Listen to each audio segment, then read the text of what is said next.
हमारे हाथ Avengers doomsday की स्टोरी लग चुकी है और ऑब्वियसली इसे आप फैन थ्योरी कह सकते हो क्योंकि अभी तो भाई किसी को कुछ कंफर्म नहीं है। पर जरा एक बार स्टोरी तो सुन के देखो, मुझे कुछ ज्यादा ही रियल लग रही है। क्या ऐसा हो सकता है कि एवेंजर्स डूम्सडे की स्टोरी पूरी एक्यूरेसी के साथ डिकोड हो गई है? आइए पहले उस रिपोर्ट पर नजर डालते हैं जो कि सोर्स है इस थ्योरी का।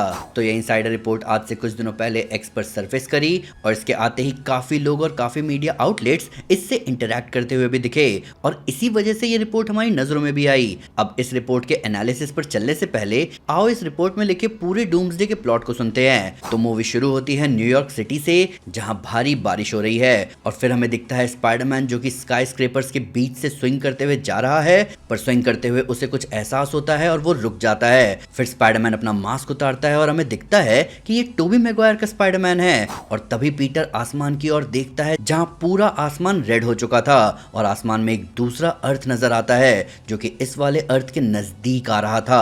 अब इसी न्यूयॉर्क में दूसरी तरफ ब्रिज के ऊपर डेडपुल और वुल्वरीन आते हैं क्योंकि हमें पता चलता है कि जो दूसरा अर्थ टोबी मैगवायर वाले स्पाइडरमैन के अर्थ के नजदीक आ रहा है वो कोई और नहीं बल्कि एक्समैन का अर्थ है। और तब डेडपुल और वुल्वरीन एक एंटी मैटर बॉम्ब निकालते हैं जो कि बीस्ट ने इन्वेंट किया होता है और इनके इस प्लान की भनक टोबी मैगवायर के स्पाइडरमैन को लग जाती है और वो पहुंचता है उस ब्रिज पर इन दोनों को इस बॉम्ब को प्लांट करने से रोकने के लिए। अब इसके बाद पीटर और डेडपुल के बीच जबरदस्त फाइट शुरू होती है। वहीं लोगन बॉम्ब लगाने में थोड़ा हेजिटेट कर रहा होता है। पीटर ऑलमोस्ट फाइट जीत ही चुका था पर तभी लोगन बॉम्ब प्लांट कर देता है। डेडपुल एक चुराए हुए टेम्पैड से वहां से निकल जाता है और उस एंटी मैटर बॉम्ब के फटने से वो अर्थ खत्म हो जाता है। वहीं दूसरे अर्थ से प्रोफेसर एक्स इस तबाही को देखते हैं पर उनके पास कोई चारा नहीं है क्योंकि एक रियलिटी को बचाने की कीमत दूसरी रियलिटी को खत्म करना है। इस फाइट के बाद कट टू टोनी का फ्यूनरल सीन जहां हम देखते हैं कि स्टीव फ्यूनरल के बाद पास्ट में जाता है और वहीं रुक जाता है पेगी के साथ जिंदगी बिताने के लिए।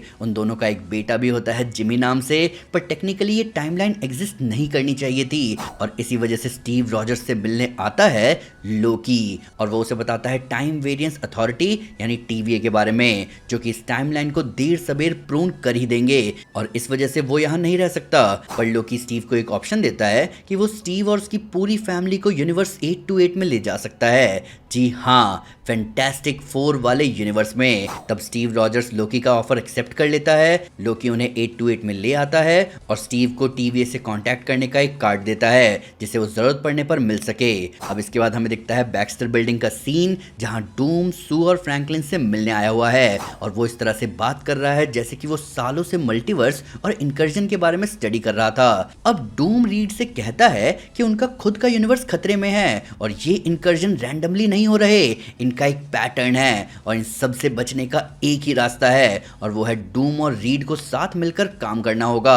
अब डूम की बात मानकर रीड अपने प्लेनेट पर एक rapid trouble shoot scan run करवाता है जिसमें उसे पता चल जाता है कि आखिर 828 में वो कौन सी अनोमली है जिसकी वजह से 828 में इंकर्जन हो सकता है और उसे तुरंत स्टीव और उसकी फैमिली के बारे में पता चल जाता है जो इस यूनिवर्स के है ही नहीं। अब इसके बाद डूम और रीड एग्री करते हैं कि अब तो इंकर्जन होकर ही रहेगा चाहे स्टीव की फैमिली को निकाल भी क्यों ना दे। तो वो दोनों मिलकर अब एक ऐसा डिवाइस बनाना चाहते हैं जो कि इंकर्जन के टाइम पर दो यूनिवर्स को दूर धकेल पाए और इस डिवाइस को बनाने के बाद वो दोनों स्टीव से मिलने जाते हैं जो कि अब बाल और दाढ़ी बढ़ा चुका है। वो दोनों स्टीव को सारी बातें बताते हैं जिसके बाद स्टीव उनसे कहता है कि चलो मेरे अर्थ पर यानी अर्थ 616 ताकि वो अपने ओरिजिनल यूनिवर्स को भी वार्निंग दे सके और वहां के हीरोज की मदद से इस परेशानी को कुछ सॉल्यूशन ढूंढ सके।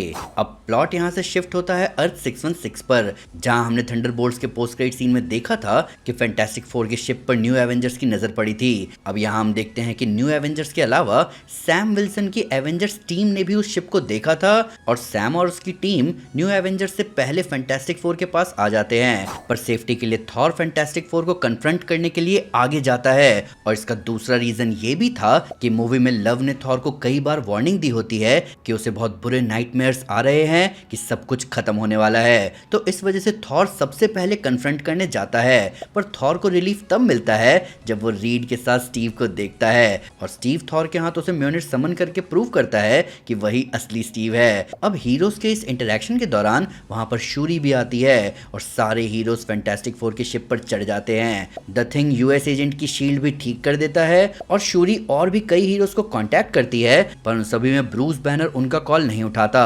इधर जब रीड सभी को इनकर्जन के बारे में एड्रेस कर रहा होता है, तब कैरल डेनवर्स बताती है कि इस हिसाब से उसकी एक दोस्त मारिया रैम्बो भी एक दूसरे यूनिवर्स में फंसी हुई है, यानी कि 616 अर्थ का इनकर्जन एक्समैन यूनिवर्स के साथ जरूर होगा। इधर रीड मोनिका के एनर्जी सिग्नेचर को ढूंढता हुआ उसे ट्रेस कर लेता है कि वो एक्समैन यूनिवर्स में है। इसके बाद स्टीव थॉर को बताता है कि वो इस मिशन पर क्यों आया है और किस तरह उसकी मुलाकात लोकी से भी हुई थी, जो कि अब TVA नाम की एक ऑर्गेनाइजेशन रन करता है। अब यहाँ से सारे हीरोज की टीम 3 टुकड़ों में बट जाते हैं। एक हिस्सा एक्समैन यूनिवर्स में जाता है ताकि मोनिका रैम्बो को रेस्क्यू किया जा सके और वो सेपरेशन डिवाइस प्लांट किया जा सके जिससे इनकर्जन रुक जाए। एक हिस्सा जिसमें स्टीव और थॉर हैं, वो TVA जाने का डिसाइड करते हैं ताकि वो लोकी से इस प्रॉब्लम के सॉल्यूशन के बारे में कंसल्ट कर सके। वहीं तीसरी टीम अर्थ 616 में ही रुकती है ताकि जब 616 और 828 का इनकर्जन होगा तब सब लोगों को बचाया जा सके। Now cut to X Men universe. अब ये यूनिवर्स एक ऐसा यूनिवर्स है जिसने पहले भी बहुत सारे इनकर्जन झेले हैं और इस वजह से वो आउटसाइडर्स पर बिल्कुल भी भरोसा नहीं दिखाते। और जब अर्थ 616 से सुपर हीरोज की टीम यहाँ पर आती है सेपरेशन डिवाइस को प्लांट करने, तो एक्समैन के साथ उनकी एक भयंकर लड़ाई हो जाती है, जहां पर साइक्लॉप्स की लड़ाई होगी सैम से। येलेना और मिस्टीक आपस में भिड़ते हैं और क्योंकि मिस्टीक ने बीच फाइट में येलेना का फॉर्म ले लिया था। गैम्बिट भिड़ता है शैंग-ची से और डेडपूल की लड़ाई रीड से होती है। अब इन फाइट्स के दौरान मिस्टीक येलेना को ऑलमोस्ट मार चुकी होती है और ये देखकर बॉब खुद पर से कंट्रोल खो देता है और बन जाता है सेंट्री, पर प्रोफेसर एक्स जैसे तैसे उसे शांत कर देते हैं। पर सेंट्री थोड़ी रैम्पेज मचा चुका था, पर उसके रैम्पेज के रुकते ही दोनों साइड डिसाइड करते हैं कि बैठकर बात करने में ही भलाई है और दोनों साइड रीड का प्लान सुनते हैं और उसके लिए एग्री कर जाते हैं। पर तभी एक्स मैंशन पर किसी तरह का हमला होता है और इस बार ये हमला हुआ था सेंटिनल्स का। साइक्लॉप्स और बाकी सब सेंटिनल्स को रोकने की कोशिश करते हैं, जिनके चारों ओर एक ग्रीन कलर की रोशनी थी, पर प्रोफेसर एक्स और मैग्नीटो कहते हैं कि वो दोनों मिलकर सेंटिनल्स को रोकेंगे। वहीं दूसरी तरफ सीन शिफ्ट होता है TVA में, जहां पहुंचते ही थॉर और स्टीव देखते हैं कि TVA पूरी तरह बर्बाद हो चुका है। और जब वो आगे बढ़ते हैं टाइम थ्रोन की तरफ, तब देखते हैं कि डूम वहां ऑलरेडी पहुंच चुका था और वो लोकी की पावर्स को कंप्लीटली एब्जॉर्ब कर चुका था। और फिर वो स्टीव और थॉर दोनों के सामने लोकी की स्पाइन उसकी बॉडी से उधेड़ कर उसे मार डालता है, ठीक वैसे ही जैसे उसने कॉमिक्स में थैनोस को मारा था। अब ये देखते ही स्टीव और थॉर डूम पर टूट पड़ते हैं, पर डूम उन्हें देखते ही देखते ढेर कर देता है और तब हमें पता चलता है कि डूम बहुत पहले ही फ्रैंकलिन को मैनिपुलेट करके अपनी साइड कर चुका था और ये उसी की पावर्स हैं। अब डूम थॉर का एक हाथ उखाड़ देता है और स्टीव को कैद करके ले जाता है लेटवेरिया। इधर थॉर जैसे तैसे डूम से बचकर भागता है और एक्समैन के यूनिवर्स में पहुंचता है। इधर एक्समैन यूनिवर्स में सभी सेंटिनल से लड़ रहे होते हैं और मैग्नीटो के सैक्रिफाइस और थॉर के वहां पहुंचने की वजह से ही वो सभी सेंटिनल से जीत पाते हैं। और थॉर सभी को एक साथ मिलकर काम करने की स्पीच देने के साथ साथ ये भी बताता है कि डूम ही असली विलन है। और अब सारे हीरोज प्लान बनाते हैं कि वो सब 828 के लेथवेरिया में जाएंगे और स्टीव और फ्रैंकलिन को बचाएंगे। इधर लेथवेरिया में डूम स्टीव को अपना महल दिखाता है, जहां कई सारे कैरेक्टर्स के कैमियोज हैं, जैसे कि वहां पर डॉक्टर स्ट्रेंज होते हैं, क्लिया और स्कारलेट विच भी, और ये सब डॉक्टर डूम के चेले थे। इनफैक्ट डूम के एक सर्वेंट में से एक पेगी का रूप लेकर स्टीव को मैनिपुलेट करने की कोशिश भी करती है, पर उसके बाद डूम स्टीव को अपनी ग्रैंड रीजनिंग सुनाता है कि वो ये सब क्यों कर रहा है। डूम बताता है कि उसकी खुद की फैमिली इनकर्जन के एक एक्सपेरिमेंट की वजह से मारी गई थी और उस तबाही में डूम का चेहरा पूरी तरह से खराब हो गया था और अब हालत कुछ ऐसी है कि उसे इस मास्क और इस आर्मर के सहारे जीना पड़ रहा है। और स्टीव जैसे एनॉमली की वजह से इनकर्जन की ये चेन रिएक्शन शुरू हुई थी और फिर डूम इस मल्टीवर्स को, स्टीव को, रीड को, सभी को कोसता है और कहता है कि ये सारे लोग ही वो रीजन है जिसकी वजह से उसके साथ ये सब हुआ और इसीलिए आज वो ये सब कर रहा है। और फिर डूम बताता है कि उसने अपनी ये सारी ताकत इकट्ठा करी है, इसकी मदद से वो एक नया क्रिएशन बनाएगा मल्टीवर्स के खत्म होने के बाद, जहां सब कुछ एक परफेक्शन होगा, जहां वो लोग जिन्होंने डूम की नहीं सुनी उन सबको सजा दी जाएगी। और फिर डूम अपना मास्क स्टीव के सामने हटाता है और स्टीव दंग रह जाता है क्योंकि ये डिसफिगर्ड चेहरा उसके दोस्त टोनी स्टार्क जैसा था। और तभी डूम स्टीव के सामने उसके बेटे जिमी को मार देता है अपना बदला लेने के लिए।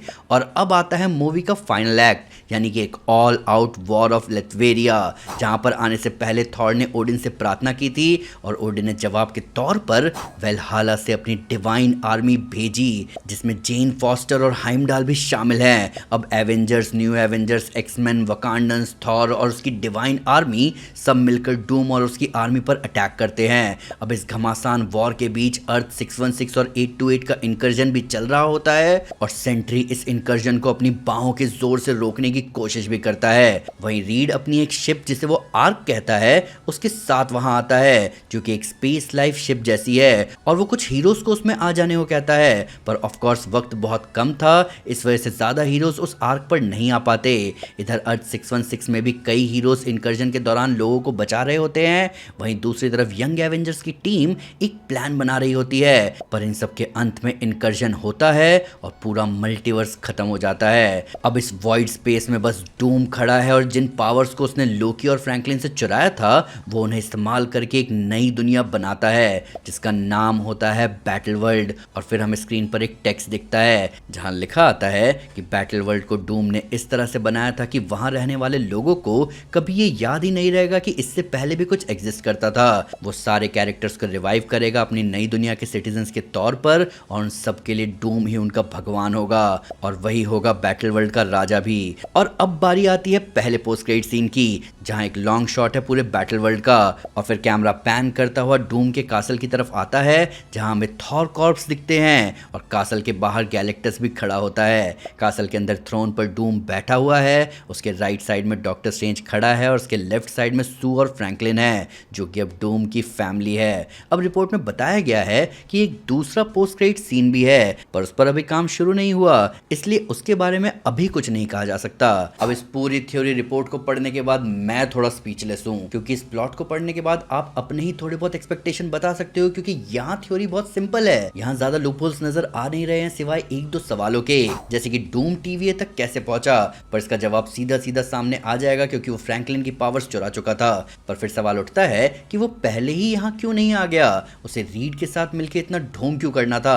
तो उसका जवाब समझ में आएगा ताकि वो फ्रैंकलिन के नजदीक ज्यादा वक्त बिता सके उसकी पावर्स एब्जॉर्ब करने के लिए। वहीं एक सवाल ऐसा है जो कि मूवी देखकर ही ज्यादा अच्छे से क्लियर होगा कि लोकी स्टीव को 828 में ही क्यों लेकर गया। वहीं रीड जो है उसने आर्क कब बनाया, पर पता है इन सबके बीच में इंपॉर्टेंट बात यह है कि यही अगर डूम्सडे का प्लॉट है तो ये प्लॉट इतना ज्यादा सिंपल है कि आप इसमें खामियां ढूंढ ही नहीं सकते। वो कहते हैं ना कि गलतियां उन चीजों में निकाली जाती है जिसे परफेक्ट बनाया जा सके, पर ये प्लॉट इतना ज्यादा सिंपल है या फिर कहें ऊपर ऊपर से है कि यहाँ पे गलतियां निकालेंगे कहाँ, यहाँ डिटेल नहीं है। अब कहीं ना कहीं समझ आ रहा है कि ये रिपोर्ट कहीं ना कहीं इंस्पायर्ड है डूम्सडे के सिनेमाकॉन ट्रेलर से, जिसके साथ साथ जो अवतार 3 के साथ रिलीज हुए 4 टीजर्स थे उनसे भी इंस्पिरेशन यहाँ दिख रही है। तो अब मैं आपसे जानना चाहूंगा कि आपका इस प्लॉट के बारे में क्या कहना है। क्या आपके होश उड़ गए या आपको लग रहा है कि अभी भी बहुत कुछ बाकी है? आइए इन सब के बारे में कमेंट्स में डिटेल में बात करें। वीडियो अच्छी लगे तो लाइक जरूर करें, चैनल को सब्सक्राइब करना ना भूलें, साथ साथ एक स्टेप आगे आकर अपने फेवरेट चैनल को सपोर्ट करें मेंबरशिप लेकर। Thank you guys, this is Aman Sinha and you are super super. Piece.